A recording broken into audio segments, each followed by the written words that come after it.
자리에 앉아 주시기 바랍니다. 오늘은 우리가 베드로에 대해서, 오늘 오전에도 베드로에 대해서, 오늘 오후도 베드로에 대해서, 물론 이제 부활 후 만나는 목격자, 부활의 증인들을 시리즈를 가지고 지난주부터 말씀을 연속해서 지금 함께 나누고 있습니다. 먼저 베드로에 대한 유머 몇 가지를 여러분에게 드리려고 합니다.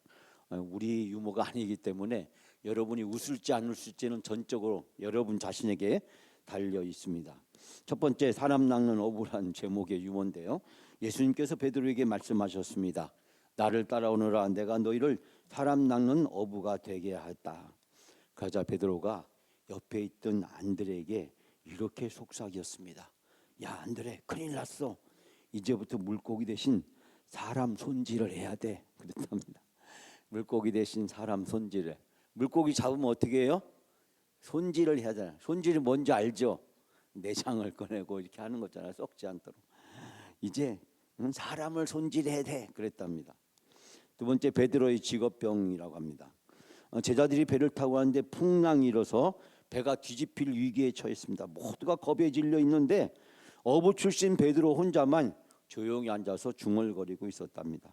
다른 제자가 베드로에게 물었습니다. 베드로, 이 상황에서 무슨 기도를 그렇게 열심히 해? 그러니까 베드로가 중얼거리고 있는 것을 기도한다고 생각했던 거죠. 그러자 베드로가 대답했답니다.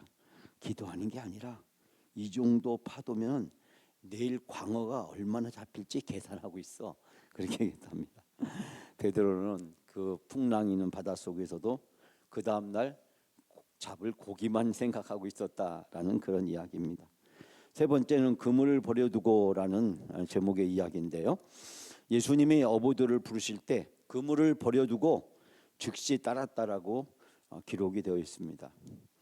후대의 한 신학생이 이 구절을 읽다가 이 교수님에게 물었답니다. 교수님, 왜 그 비싼 그물을 버려두고 그냥 갔을까요? 그러자 그 교수님이 멍하니 있다가 하시는 말씀이 그날따라 한 마리도 못 잡았거든. 그렇게 대답했답니다.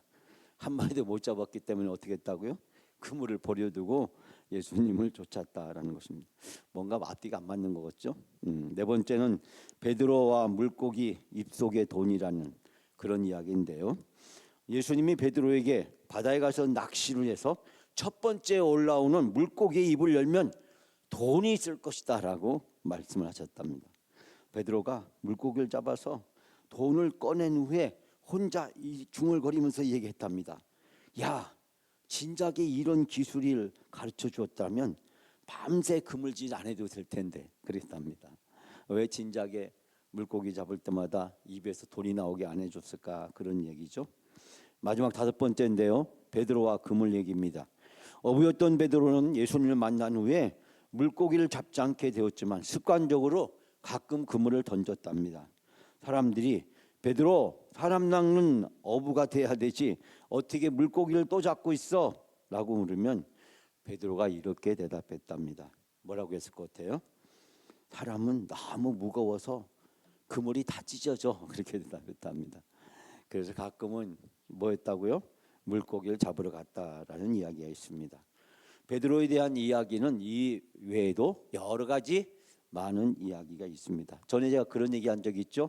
이 베드로가 몸살이 나서 몸져 누웠는데 이 베드로에게 삼계탕을 갖다 주었답니다. 그러니까 베드로가 깜짝 놀래가지고 더 병이 중해졌다. 그러자 다른 사람이 이야기를, 아니 삼계탕 먹고 기운을 내야지 왜 그래? 야, 이 사람아, 자네는 베드로 그 다 악몽을 모르는가? 그렇게 이야기했다는 이야기도 있습니다. 여러분, 부활하신 예수님은 제자들에게 예루살렘이 아닌 갈리에서 만나자고 약속하셨습니다. 예루살렘, 세계의 중심, 유대인의 중심, 하나님이 계신 성전이 있는 곳입니다. 당연히 부활하신 주님은 예루살렘에 가셔야 되고 성전에 가셔야 되는데 그 주님은 예루살렘에 가지 않으시고 성전에도 가지 않으시고 바로 이 갈릴리로 가셨습니다. 여러분, 왜 예수님은 갈릴리로 가셨을까요? 그리고 왜 제자들에게 갈릴리로 오라고 말씀하셨을까요? 저는 이 시간, 짧은 시간 동안 세 가지 은혜를 나누고요. 첫 번째, 갈릴리는 실패를 딛고 다시 일어서는 자리입니다. 갈릴리는 실패를 딛고 다시 일어서는 곳입니다. 예수님을 부인하고 도망쳤던 제자들이 예루살렘의 두려움을 떠나서 옛날 삶의 터전이었던 갈릴리 바다로 돌아갔습니다. 밤새도록 그물을 던졌지만 빈배뿐이었습니다. 부활하신 주님은 제자들의 가장 낮은 곳, 그들의 실패하는 삶의 자리, 그 현장으로 찾아오셨습니다. 주님은 성공의 자리, 정상의 자리, 형통의 자리로 가신 것이 아니라 실패와 좌절과 그리고 사람들의 냉대와 무관심에서 버려진 곳. 그때 당시 어부는 가장 천한 직업 중에 하나였습니다. 예수님의 하나님의 나라는 예루살렘에서 성전에서 이루어지는 것이 아니라 갈릴리 버림받은 사람들 속에서 시작됩니다. 갈릴리는 예수님과 제자들이 처음 만난 곳이고 예수님께 부르심을 받았던 곳이고 첫사랑의 아름다운 추억이 있는 곳이었습니다. 주님과 처음 만났던, 그러나 여전히 실패의 자리에서 힘들고 어려워하는 그 제자들을 찾아오십니다. 사랑하는 여러분, 내가 실패와 절망의 빈 그물을 들고 있을 때 주님은 우리를 찾아오십니다. 내가 그물을 내려놓을 때 주님은 우리 대신 그물을 잡아주십니다. 그리고 주님은 우리가 다시 시작할 수 있는 두 번째 기회를 주십니다. 사랑하는 여러분, 이 기회를 붙잡으시는 여러분이 되시기 바랍니다. 주님을 간절히 사모하고 갈릴리로 우리를 부르시는 주님, 나를 부르시는 주님, 그 주님을 만나는 여러분의 영적인 자리가 되기를 주님의 이름으로 축원합니다. 두 번째 갈릴리는 첫사랑의 그리고 사명을 회복하는 곳이었습니다. 예수님이 제자들을 단순히 만나기만 한 것이 아니었습니다. 오늘 오전에도 말씀을 함께 나눴지만 바로 그 갈릴리 디베라 바닷가에서 주님은 제자들에게 묻습니다. 내가 나를 사랑하느냐? 이 질문은 베드로에게만 물은 것이 아니라 모든 제자들에게, 그리고 대표로 바로 베드로에게 물으신 것입니다. 그리고 내 양을 먹이라고 사명을 재확인시켜 주셨습니다. 한 번도 아니고 두 번도 아니고 무려 세 번에 걸쳐서 주님은 다지고 또 다지면서 제자들의 상처를 치유하고 상처를 씻어주시고 그 상처가 회복되게 하시고 그 상처에서 새살이 돋게 하시고 그 상처를 딛고 일어설 수 있도록 주님은 제자들의 사랑과 열정을 다시 회복시켜 주셨습니다. 주님은 바로 그 갈릴리 산에서 제자들에게 모든 민족을 제자로 삼으라고 지상 대명령을 주셨습니다.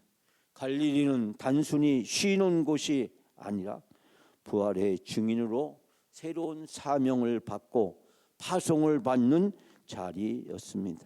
사랑하는 여러분, 식어진 신앙의 열정을 주님은 회복시켜 주십니다. 실패의 자리에서 다시 일어설 수 있도록, 그리고 사명을 붙잡을 수 있도록 제자들을 다시 세워주셨습니다. 우리 주님은 세상 끝날까지 너희와 항상 함께 있겠다는 약속을 통해서 사명을 감당할 수 있는 힘도 능력도 주시겠다라고 말씀하십니다. 뿐만 아니라 이 사명을 지속적으로 우리가 감당할 수 있도록 성령을 보내주십니다. 사랑하는 여러분, 우리를 회복시켜 주시는 부활하신 주님, 그리고 우리로 하여금 그분의 능력 가운데서 이 사명을 붙잡고 사명을 이룰 수 있도록 우리를 도와주시는 성령님을 간절히 사모하는 여러분의 삶이 되시기를 바랍니다. 내가 오늘 살아가는 힘들고 어려운 내 인생의 삶의 자리, 때로는 지겹고 따분하고 고통스럽고 어렵기도 하고 나를 흔드는 끊임없는 유혹과 시험이 있기도 하고 사탄은 여러 가지로 나를 괴롭고 힘들게 하지만 그러나 내가 두 발을 딛고 있는 바로 이 갈릴리, 이곳이 주님을 만나야 될 곳이고 주님의 사명이 다시 회복돼야 될 곳인 줄 믿습니다. 우리가 주님을 간절히 사모하고 주님의 능력을 간절히 구하면 주님은 우리를 회복시켜 주실 뿐만 아니라 다시 사명을 붙잡고 앞으로 향해 나갈 수 있도록 능력과 권능을 부어 주실 줄 믿습니다. 세 번째, 갈릴리는 일상에서 부활을 증거하는 새로운 시작을 알려줍니다. 갈릴리는 뉴 스타트, 새로운 시작인 것입니다. 갈릴리는 화려한 예루살렘이 아닙니다. 제사장이 있는 곳이 아니고 웅장한 성전이 있는 곳도 아닙니다. 수많은 사람들의 환호와 관심과 인기가 있는 곳이 아닙니다. 돈이 넘쳐나고 사람이 넘쳐나는 곳이 아닙니다. 갈릴리는 가장 낮은 자리요, 버려진 자리요, 고통스러운 자리입니다. 노동을 하지 않고는 살아갈 수 없는 힘든 삶의 자리입니다. 아무리 노력을 해도 사람들에게 인정받기는 고사하고 무시와 멸시를 받는 곳입니다. 그런데 바로 이 갈릴리는 예수님이 하나님 나라 인류 구원의 위대한 사역을 시작하신 곳입니다. 왜 예수님은 예루살렘에서 시작하지 않으셨나요? 왜 예루살렘 성전에서 시작하지 않으셨나요? 왜 이 갈릴리에서 비린내나고 더럽고 그리고 사람들의 탄식과 그리고 사람들의 슬픔이 머금고 있는 이 바닷가에서 왜 주님은 시작하셨을까요? 하나님의 나라는 가장 낮은 곳에 임하고 그곳에서 시작하기 때문입니다. 그렇기 때문에 주님은 가장 낮은 곳으로 오셨습니다. 말구간에 오시듯이 개돼지 짐승 취급받으면서 이 세상에 오시듯이, 그리고 온갖 저주와 멸시를 뒤집어 쓰시고 골고다 언덕길을 가시고 십자가에서 인류의 모든 저주와 비극을 대신 짊어지시고 죽으셨듯이 바로 가장 낮은 이곳에서 우리를 기다리고 우리를 만나 주시고 우리의 상처와 아픔을 치유해 주시고 이곳에서 새로운 시작을 할 수 있도록 우리를 인도해 주십니다. 사랑하는 여러분, 갈릴리는 예수님이 계신 곳입니다. 부활하신 예수님을 만날 수 있는 곳입니다. 치유와 회복이 일어나는 곳입니다. 새로운 사명이 부여되어지고 그 사명을 시작할 수 있도록 능력과 권능을 주시는 곳입니다. 오늘 내가 살아가는 나의 삶의 자리, 우리 영광교회, 우리의 가정의 자리, 직장의 자리, 사회의 자리, 바로 그것이 우리의 갈릴리인 것입니다. 우리의 갈릴리는 저 화려한 다른 대도시도 아니고 저 웅장한 외국의 큰 지역도 아니라 오늘 내가 살아가는 때로는 재미도 없고 기쁨도 없고 은혜도 없고 감격도 없고 힘들게 하고 어렵게 하는 바로 그곳이 오늘 나의 갈릴리, 우리 영광의 갈릴리입니다. 사랑하는 여러분, 이곳이 바로 내가 있어야 될 곳이고 이 영광 갈릴리에서 하나님은 우리를 만나 주시고 우리를 치유해 주시고 우리에게 새로운 사명을 부어 주십니다. 2026년 부활 시즌에 갈릴리에서 예수님을 만나는 여러분이 되시기 바랍니다. 영광 갈릴리에서 나를 치유해 주시고 회복시켜 주시는 주님의 은혜를 입으시는 여러분이 되시기를 바랍니다. 우리가 간절히 주님을 사모하면 주님은 우리를 찾아오십니다. 우리가 간절히 주님을 구하면 주님은 우리를 치유하고 회복해 주십니다.